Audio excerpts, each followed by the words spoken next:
Tagad es gribētu dot vārdu Andrim Čikānam, datorzinību centra valdes priekšsēdētājiem. Andri, jūs tā kā pārstāvat tieši IT izstrādātājus, respektīvi dažādas sistēmas, programmas un tā, kas ir domāts skolām.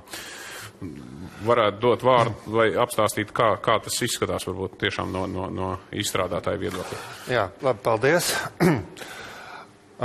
Šodien es gribu skart tādu tēmu, ka digitālie mācību materiāli, to izveidošanas iespējas, to izvietošanas iespējas Latvijā, varbūt nekoncentrējoties tik ļoti uz to, ko mēs darām paši, bet tomēr sākumā varbūt daži vārdi par to, kāpēc mēs šeit kaut ko no datorzinību centra sakam par šīm mācību lietām, par digitālajām lietām. Tādēļ, ka mēs ar viņām strādājam, tādēļ, ka mēs jau 15 gadus strādājam izglītības jomā, mēs esam apmācījuši ļoti daudz skolotājus inovatīvo tehnoloģiju lietošanā. Mēs izstrādājam arī dažādas elektroniskos mācību materiālus, gan skolām, gan šie materiāli sastopam bibliotēkās, tie datorprasa materiāli, tie ir citi. Cenšamies katru gadu piedalīties ar jaunumiem un atbalstīt lācti. Izstrādājam arī dažādas programmatūras risinājumus izglītības iestādēm, gan skolām, gan profesionāli tehniskajām iestādēm. Nu, un kā jau tika pieminēts, arī kopā ar Microsoft Latviju un portālu skolotājs LV piedāvājam skolotājiem šīs virtuālās klases, kas, es domāju, sniedz ļoti daudz arī jaunu atziņu, jaunu iemaņu. Bet kāpēc mēs runājam par šiem digitālajiem materiāliem? Mēs runājam tikai tādēļ, ka tas ir moderni, vai mēs redzam kaut kādu labumu. Nesen portālā skolotājs LV tika veikta aptauja par to, no kā tad sastāv skolotāja darba laiks. Absolūtās vienībās vidējais darba laiks nedēļā pēc aptaujas datiem bija pāri pa 55 stundām. Piedalījās dažādi skolotāji, gan pilnas slodzes, gan nepilnas slodzes. Un kā mēs redzam, te ir vairākas sfēras, kurās digitālajie materiāli pilnīgi noteikti digitālās metodas var sniegt laika ietaupījumu. Tas ir gan tiešais darbs ar skolēniem, tā ir gan mājas darba labošana, tā ir gan sagatavošanās stundām. Un tieši tādēļ ir svarīgi, lai skolotājiem būtu pieejams plašs materiālu klāsts, un es domāju, ka viena no ļoti labiem resursiem, labām iniciatīvām ir regulārais skolotāju konkurss Skolotāja lāde, kurā mēs jau 4. gadu arī sadarbībā ar Microsoft cenšamies stimulēt šos skolotājus, aktīvos skolotājus, kuri ir gatavi veidot inovatīvus materiālus, dalīties savā pieredzē ar kolēģiem, nevis tikai izmantot paši stundās, un tādējādi veicināt arī šo te mūsdienīgo metožu izplatību un ieviešanu. Un konkursā parasti arī tur mēs cenšamies aptvert visas šīs klašu grupas, sākumskolu, pamatskolu, vidusskolu, un katru gadu labākie skolotāji gūst iespēju arī doties uz Eiropas inovatīvo skolotāju fórumu. Bet stāstīt ir viena lieta, bet es noteikti gribu jums parādīt arī dažus piemērus no tiem materiāliem, kuri mūsuprāt likās interesanti. Katrā konkursā parādās kaut kādas tendences, gadu no gada tas mainās, un šogad mums bija ļoti patīkami, ka viena tāda būtiska lieta bija, kad mācību materiālos skolotāju iesniegtajos arvien vairāk parādījās šī starpdisciplinārā saite, kad mēs izmantojam dažādu priekšmetu zināšanas, dažādu priekšmetu metodas, lai atvieglotu skolēniem šīs mācību vielas apgūšanu. Tas bija gan veiksmīga sinerģija no latviešu valodas un literatūras, gan bija lielisks piemērs, kā informātikas stundā tiek programmējot veidot testi vācu valodā, tiešām mums ļoti labi patika. Tas bija arī vizuālās mākslas un informātikas apvienojums. Un arī bija vērojams tas, ka skolotāji cenšas šos materiālus veidot tā, lai tie veicinātu gan skolēnu kopdarbu, skolēnu pētniecisko darbu, un plaši parādījās daudz vairāk kā citus gadus arī dažādu tīmekļu resursu izmantošanu, šo materiālu izvietošanu blogos, laivu pakalpojumu izmantošanu materiālu apmaiņai. Līdz ar to tās jaunās tehnoloģija iespējas arvien labāk tiek izmantotas mācību procesā.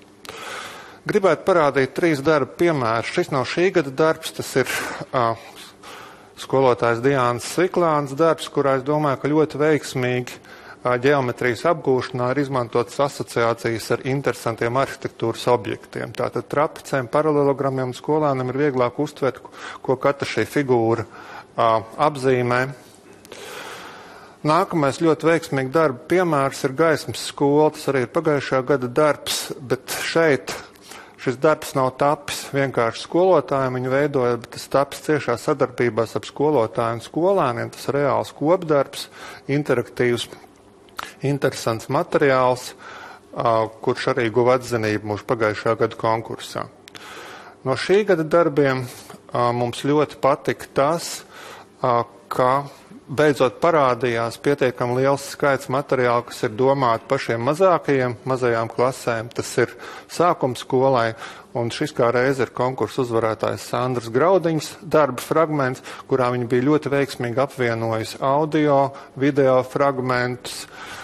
Šie visi slaidi ir interaktīvi, uzbraucot virsū, parādās skaņas, tiek izrunāti burti vārdi, un bērniem tiešām ir ļoti labs palīgs, lai apgūtu latviešu valodu pirmajās klasēs. Un domāju, ka kritērijs varētu būt veiksmai tas, kad jau pirmajā klasē, skatoties uz strādājot ar šo materiālu, bērns uzraksta savu dzejoli. Tas noteikti ir ļoti apsveicam un saka, ka tās metodas ir labas un tiešām strādā. Arī formāta dažādība, gan tradicionālie formāti, gan arī OneNote formāts, kas varbūt nav tik ierasts, parādījās programmēt elektroniskie kursi, bija veiksmīga blogu izmantošana gan skolēniem domātiem materiāliem, gan arī kolēģiem profesionālās pilnveids domātiem materiāli, kā arī plaši tika izmantotas webvietnes, te jūs redzat dažus piemērus.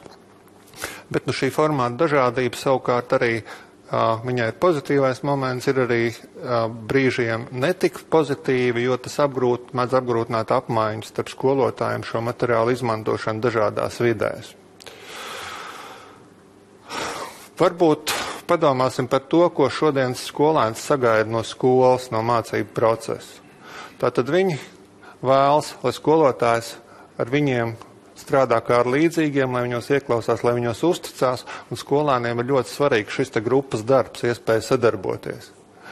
Skolēniem ir svarīgs sacensību gars un novērtējums, tādēļ atzinīgi noteikti ir vērtējami tie elektroniskie materiāli, kuros ir veiksmīgi savienot gan vielas apguves daļa, gan zināšanu pārbaudas un vērtēšanas daļa. Tāpat arī skolēni tiecas palīdzēt skolotājiem, jo nav noslēpums, ka diezgan bieži skolēns ir spējīgs dot dažādas labas tehnoloģiskas ierosinājums, inovācijas, ko skolotājs arī pēc tam var pārņemt savā mācību procesā. Protams, skolēns vēlas izglītību, kas ir ne tikai pareiza, bet kas ir veidot ar tādām metodēm, kas ir mūsdienīgas un kas ir atbilstošas laikam, atļauj viņam pēc tam veiksmīgāk iekļauties profesionālajā apritē. Bet ko tad skolotājs sagaida no šiem e-rīkiem? Jo galu galā viņam ir nepieciešams gan ar ko veidot materiālus, gan kā viņus izvietot. Un es domāju, ka mūsu pētījumi arī liecina, ka tā viena ļoti svarīgā lieta ir, ka tam visam ir jādod sev laika ietaupījumu. Otrs ir pieejami daudz rīki, taču, diemžēl, nevienmēr ir pieejami šie te brīvpieejas rīki, kuri pieejami bez maksas, kuri nav saistīti ar konkrētām tehnoloģiskajām sistēmām, kur skolotājs var brīvi veidot materiālus un pēc tam izmantot un apmainīties ar kolēģiem arī neatkarīgi no tā, kādu, kuram skolā ir interaktīvā tāfele, kādu vai tiek strādāts ar Apple vai ar Windows datoriem. Un, protams, ir nepieciešami šie resursi, lai varētu veidot materiālu un pieredzes apmaiņu. Un, kas arī ļoti būtiski, ko mēs esam dzirdējuši skolās, kad ir ļoti labi ir digitālie materiāli, ir uzdevumi, bet man vajag to visu kopā, lai no tā brīža, kad skolēni šo materiālu uzdodas, nonāk līdz tam, ka tā atzīme jau beigās rezultātā iekrīt žurnālā un nav jāveic dubults darbs. Kādi šobrīd ir tie Latvijas lielākie centralizētie resursi? Gribu noteikti pieminēt Skolotājs LV, kurā pat labāk ir jau daudz tūkstošu materiālu, arī šie e-lādes konkursu materiāli. Noteikti atzinīgi ir jāvērtē visiem skolotājiem pieejamais dabaszinātņu matemātikas projektu materiāli. Joprojām savu aktualitāti nav zaudējis liela daļa no LIS materiāliem, Šobrīd tie ir pieejami MyKub, būs pieejami jaunajā skolas LV. Ir latviešu valodas un literatūras materiāli, par ko arī regulāri rūpējas Latviešu valodas aģentūra. Bet, vai tas ir viss, ko mēs sagaidām? Ir daudz dažādi citi materiāli. Es nezinu, kāpēc video neiet. Iet. Ja, es gribētu parādīt piemēru no poļu kompānijas Young Digital Planet materiāliem, ko Latvijā ir lokalizējusi zvaigzne. Diemžēl šie materiāli nav brīvpieejas materiāli, tie ir komerciāli materiāli, bet viņi ir tiešām interesanti. Saistoši skolēniem atļauj labāk apgūt šobrīd dabas zinības. Jūs redzat dabas zinību materiālu piemēru, un ir apvienots tas, ka ir gan šīs demonstrācijas, gan šīs iespējas pamainīt, piemēram, eksperimenta nosacījums, ir iespējas materiālos izmantot anotācijas, veidot piezīmes, ir skaidri pateikt nodarbību mērķi, apgūstamās zināšanas. Materiāla klāsts ir ļoti plašs, un, teiksim, tas, kas šobrīd ir paveikts, tas ir neliela daļa no tā, kas potenciāli ir pieejams, bet skolēnam tiek acīm redzam dot šī iespēja veikt eksperimentus un līdzdarboties ar savu pieredzi, pamēģināt, apgūt dažādas lietas. Un tanī pašā laikā ir iekļaut arī uzreiz zināšanu pārbaudu, un kas ir svarīgi, ka faktiski šo materiālu zināšanu pārbaudu pēc tam var izmantot arī tās atzīmes saglabājot un novērtējot gan pašpārbaudē, gan pārbaudas darbiem. Nākamais, kas skolotājiem arī ir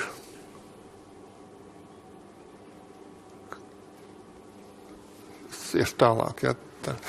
Nākamais, kas noteikti skolā arī ir būtiski, ir, kad mēs esam pieraduši izmantot dažādas e-vides, veidot dažādas uzdevumus, bet ļoti bieži tie ir tie vienkāršākie uzdevumi. Jā, nē, viena pareiza atbild, vairākas pareizas atbildes.